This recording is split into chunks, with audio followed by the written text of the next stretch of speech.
Okay, Daddy, I'm going to record what you put together so that I could talk to my atheist friends. Sounds like a plan. I actually put something together for you so you don't forget any of the points that we're going to talk about, starting with the Big Bang Theory. You believe in the Big Bang? Yeah, I believe in the Big Bang. I know who banged it. And that's what we're going to start with. Perfect. So I'm going to put this one in an acronym, SURGE, S-U-R-G-E. The S stands for the second law of thermodynamics, which is basically that the universe is winding down. And if it's winding down, somebody had to wind it up. Right. That's the S in SURGE. The second is the universe expansion, which Edwin Hubble in 1964 realized that the universe is still expanding. And they were able to retract the expansion, go backwards, and they go to a single point, a singularity, which is nothing, which shows that the universe had a beginning. The R in SURGE is the radiation afterglow. There's still remnant heat out there, which is basically when you shoot a gun, it leaves that remnant heat. That's still up there. We can still see it as of today, of when the explosion came. What? Yeah, so we know that there was a beginning. The G stands for the Great Galaxy Seed, which is how the temperature was fine-tuned so that the galaxies could be formed and all the stars and everything else. And then the E stands for Einstein's theory of general relativity, which is basically stating that time, space, and matter came into existence at the same time. Now I'm going to pause on this one for a second because that's one of my favorites, because I get a lot of atheists that tell me, why is your God the real God? Why not the sun god Ra of the Egyptians? As you know, everybody knows that the Egyptians were very smart. They did the pyramids and all that. And why is it that they didn't know who the real God was, and it's maybe the sun god Ra? The Buddhists, well, why isn't it Buddha? He came down from a cloud, and why can't it be Buddha, the real God? And the Hindus, et cetera, et cetera, et cetera. And I tell them, I'm glad you asked. Well, because of the Big Bang Theory and general relativity, that we know time, space, and matter came into existence at the same time, we know that at a certain point, time did not exist. If the sun god was a real God, he would know that he did not exist at a certain point because the sun didn't exist. If it was Buddha, he would have known that the clouds didn't exist. See, the problem is we always thought that the universe was the uncaused first cause, that it existed eternally. Now we know that it didn't.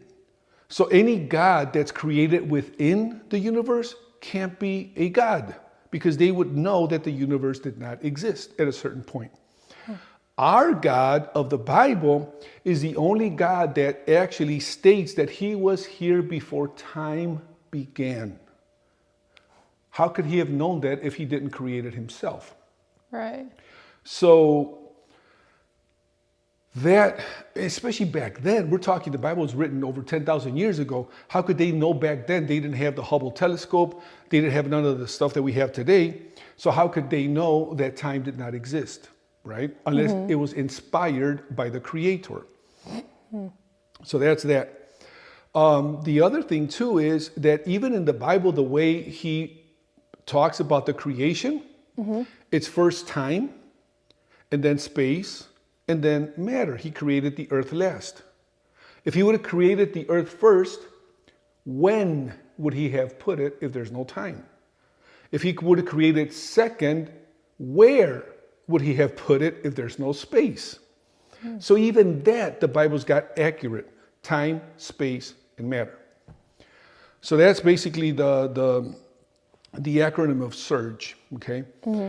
Which goes hand in hand with what we were talking about earlier, that in the Bible, many people know that when God spoke to Abraham, he told him that his generations would be as vast as the grains of sand and the stars in the sky.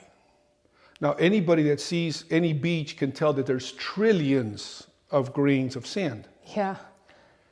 But could you fathom trillions of stars? No. Do you even know how long it takes to count to a trillion? 32 years. 32 years? Counting 1, 2, 3. Yeah, that's a trillion. So there's no way on earth that 10,000 years ago they would have understood even what a trillion was, let alone compare it to the grains of sand. But now, because of the Hubble telescope, now we know that there are trillions of stars. Again, who would only know this than the Creator himself? So that's another big point. And then, here I broke it down for you so we don't forget. Then we have what Job said in Job 26:7. He says that he stretches the northern skies into empty space and hangs the earth on nothing. Like, are you serious right now? Job is the oldest book, by the way. Genesis, they have it at the beginning of the Bible because it talks about the creation. But Job was written way before the first 5 books of the Bible. And in there, like I said, it says that. So think about it. The only way for somebody to know that the earth is free floating in space, they'd have to be in another planet looking at it. Right. Even the greatest philosophers thought that it was either on 4 pillars. Some thought that it was on a giant turtle, which I don't know how they got that idea. But, to think that it's free floating in the middle of space, again, unless the Creator is inspiring these people that are writing, there's no way they could have known that. Right. Then we know from school that Christopher Columbus discovered that the world was round in the 1700s. Well, in Isaiah, it actually states it is he, talking about God, that sits above the circle of the earth. Circle sounds pretty round to me. It does. So that would be that one. And then I love Hebrews 11:3. We spoke about that one earlier today. It says, by faith, we know that everything that exists was created from things that are not visible. And they say not visible because back then they did not even know or fathom what invisible was. So they just knew that it was created from something that was not visible, i.e. invisible. Well, now we know that everything that's created is made of atoms. And what are atoms? Invisible. So right there you see, again, that the Bible is inspired by the Creator. Yeah. And then if we go to the first law of thermodynamics, which states that anything that's been created, and it's actually in the Bible, it says that neither matter nor energy can be recreated. It's in Genesis 2:1. And we now know that you can't go outside of what's already created. That's the first law of thermodynamics. Basically, if we burn this chair, it's going to turn to ashes. Right. If we blow the ashes, they're going to spread out, but there's still going to be ashes somewhere. So ice, it was water that was frozen. You melt it, and it comes back to water. So what already exists can't be recreated or destroyed, literally destroyed, like made invisible or disappeared, right? The second law of thermodynamics, which is basically saying that everything is running down, again, through the Big Bang Theory, we now know that the universe is wearing out. That's also in the Bible in like 4 different passages where it says that the universe is being worn like an old garment. That's as best as they can describe it, was an old garment that it's wearing, but it's actually, biblical and now proven by science. Another one that we were talking about earlier was Noah. God gave Noah the measurements of the boat, right? Do you know that all boats that were big back in the day would sink? And it was the first guy was in the 1700s that saw that the measurements of Noah's Ark and used it, and it was the first boat to ever float on the water that was huge. And to this day, they use the same what would you call that? The same measurement, not measurements, but Like a formula? the same formula. Perfect. To this day, they use the same formula to make the cruisers that you see right now. So you see a Disney cruiser, Yeah. it has the same formula that Noah used. And how would Noah know this if God did not tell him? Right. And this is verifiable in the Lloyd's Encyclopedia of ships, that those measurements are the measurements that were used. So, you know, that one, you got another one right there that talks about that. Wow. And then there's another one that I'm trying to think. Okay, well, the water. We were talking about the water. In Amos 9:6, it says that he calls on the waters, puts them in the sky, and basically rains them on earth. That's the water cycle. Even the water cycle is in the Bible. And then in Psalms 8:8, it talks about the birds and the fish, how they swim to the paths of the ocean. And there's a guy, Matthew Murray, in the 1800s, he said, if God says that there's paths in the ocean, I'm going to find them. And he set out to sail to try to find these paths. And because of him doing that, is that we discovered the warm and cold currents of the continental currents, the cold and warm. What? Yeah, all that was discovered because it was in the Bible. But how could that have been? You know, it's like, so all these things. And then I started to put the other ones too. Let me see, just so I don't forget any. I put some medicine ones too. Let me pull them up. So the medical ones are phenomenal too. I know them by heart, but just so you know where they're at. In Leviticus 15:13, it talks about when you have discharge, that they have to wait 7 days and cleanse their hands with running water. Now, what's the point? Check this. This is Leviticus, dude. Genesis, Exodus, Numbers, Leviticus. One of the oldest books. That they have to wash their hands. First of all, they have to wait 7 days to be pure, clean. Like if you touch a dead body, you had to wait 7 days, and then cleanse yourself with running water. Now, why is that huge? Medicine, back in the day, I'm talking maybe 200 years ago, not that far back, the doctors would wash their hands in a bowl. And they didn't know about germs, of course. So they would go and touch other patients and they would die. It was not discovered until a lot of the pregnant women were dying and they didn't know why. And they realized that, well, I'll tell you the whole story. So pregnant women kept dying. Right. And they all kept dying of the same exact disease per se. And finally a doctor was doing an autopsy, and doing the autopsy, he accidentally cut himself. And he had the same symptoms as the pregnant ladies. But of course, he wasn't pregnant. Right. So they're like, what happened? So they realized that it was the germs that when they were doing autopsies or doing something, they would wash their hands in a bowl and then go and deliver the baby, and then they would infect the women. So now doctors wash their hands under running water.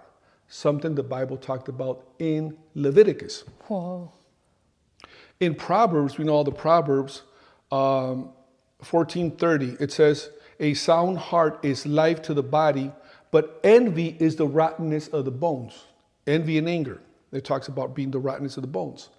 Well, now medicine has discovered that people that are, upset, stressful, angry, envious, they get arthritis. And guess what arthritis is? Rottenness of the bones. Dang. Proverbs 15:30. The light of the eye rejoices, and a good report is like medicine to the heart. Medicine has now proven that people that are happy, it actually produces a chemical inside that actually heals. So it literally is like medicine, a happy heart. Pleasant words heal the bones. That's in Proverbs 16:24. So, you look at all these things, and it's like, it's impossible. See, I'm trying to see, just so I don't forget any. Oh, Maron. Yes. One of my favorites. The circumcisions. I remember that was one of the first ones that I looked into after your Ema's accident, because I'm reading in Genesis, and it's in 17:12. I'm reading in Genesis, and it says that God commanded them to circumcise the babies on the 8th day. Now I know, and everybody knows, that he created the world in 7 days, and 7 seems to be one of his favorite numbers. Right. Or 3. Why not on the 3rd? Why not on the 7th? Why 8? Like, it made no sense in my head. Yeah. But being the type of person that I am, as you know, I'm studying neuroscience and quantum physics just to understand the Bible more. Back then, I looked into medicine to see why. It's called prothrombine. That's how it's spelled anyway. I don't know if that's how it's pronounced. So if I pronounce it wrong, sorry. But what that is when babies are born, they have 0 coagulation and 0 vitamin K. And vitamin K helps the coagulation. So every day that the baby is born, or after the baby is born, that goes up. And it gets at its higher level on day 8. But you would say, why not 9? It's going to be even higher. Right. No, on the 9th day, it starts to drop. What? Yes. And we know this because of technology. Yeah. Microscopes and all, whatever they use to figure all this stuff out. But back then, they didn't know that. Yeah, how would they know that? Exactly. And I had an atheist tells me one time, well, they can circumcise now on the 3rd day. My kid got circumcised on the 3rd day. Well, yeah, now we have injections to inject coagulation, injections to inject vitamin K because of technology and advancements. But back then, they didn't have that. Right. So, that's how I stopped him. Which, by the way, one of the first questions I ask an atheist, just so you know, I tell them, oh, so you're an atheist? Yes. So you don't believe in the Bible? No, I don't believe in that crazy book. I tell them, what part of the Bible do you not believe in and why? They're like, I haven't read it. I'm like, then you're not an atheist, you're an ignorant. Because, you're ignorant to what the Bible says. Right. That's just ignorance. Like, how can you not believe in something that you haven't read? Yeah. So that would be the first question I would ask is, have you read the Bible? And if they're like, no, tell them, go read the Bible and then we can talk. In Leviticus as well, 17:11, remember that one, it says that the life of the body is in the blood. Do you know that George Washington, and I'm not going to say the date because you corrected me the other day, I wasn't necessarily that good in school back then. So what was it, the 1700s? Yeah. Okay. So in the 1700s, doctors killed George Washington because they drained his blood. They thought that the sickness was in the blood. If they would have read the Bible, they would have realized that the life is in the blood. And if you drain the blood out of a person, he's going to die. And that's how George Washington was actually killed. And then the last one that I want to have for you is Proverbs 4:23 that says, keep thy heart with all diligence, for out of it flows the issues of life. This one, when I went to med school for the couple years, I remember that it messed my head up. Because, as you know, I'm a romantic. I play the guitar. I love the love songs. And when we did autopsies and I saw the heart, first of all, it's very ugly. It's definitely not as cute as it looks when you draw it. And it just pumps blood. Now, I went to med school a pretty long time ago. I'm not going to say my age, but it wasn't like 2 years ago. So back then, we thought that the heart just pumped blood. It was just a muscle that pumps blood.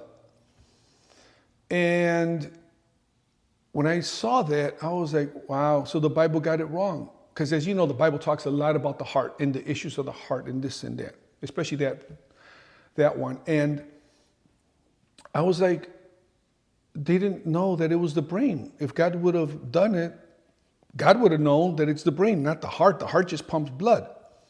Then on top of that, I'm like, how am I going to tell a girl now, oh, I love you with all my heart? It's like, I love you with all my brain. Well, guess what? God was right. The Bible was right again.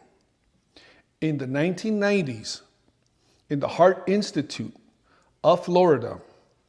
And I could do a whole nother video about that one because it's beautiful how they discovered it through a little girl that had a heart transplant. And it's a whole thing how doctors started to realize that why heart transplants were making these new, or not new people, but the people that got the heart transplant, why they had new desires, new tastes and stuff. Like, why did it change?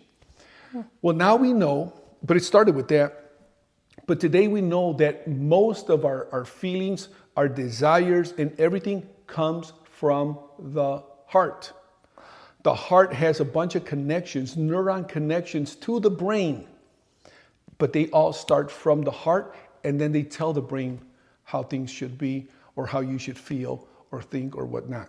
Again, making the Bible correct. Whoa. And if that's not enough for your atheist friends, send them my way.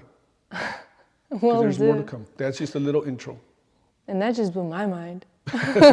And that's what you believe. Yeah, I know. Yeah. Wow. That's great. Wow. I mean, because like you said, over thousands of years ago, they would not know that. No. How would they know that? We don't have any of the medicine we have, nor near the technology we have today, which we are just now discovering all of this, and they already knew it. Yeah, yeah. And I mentioned to you Big Bang, astronomy, medicine, science. I'm not even touching quantum physics, which I have a whole set of things from quantum physics. Neuroscience, I'll throw that one in for free. Neuroscience says that neurons that wire together fire together. And for you to change your habits, your attitudes, et cetera, you need to start rewiring or refiring the neurons so they can rewire. But the brain, and I'll just call it glue so people can understand, does not produce more glue. It can only use the glue that's in the brain. So when you start to refire the neurons, you start to refire them over here. The glue where they were here before is now being used to where you're now firing them new. So by you doing that, the glue, it starts to move from here to here, which what happens to the ones that were wired here? They start to get weaker and weaker. So before you know it, now they have been reprogrammed and rewired in a new state. And it's like a transformation. What did Paul say? Do not conform to the patterns of the world, but be transformed by the renewing of your mind. That's what neuroscience calls neuroplasticity. If you look up neuroplasticity, you'll almost find Paul's picture in it with that verse. So I threw that one in for free of neuroscience, but there's way more. Wow. Quantum physics, neuroscience, just on my own. It's incredible. Wow, the Bible is so amazing. God is so amazing for all of that. He literally gave it to us, a life manual. I love it perfectly. It is our manual because everything that's in there is for our own good. So we can know what to do, what not to do. Yep. So I hope you liked it. Thank you. I love it. My pleasure. Thank you, Daddy. You're welcome. Love you. Love you.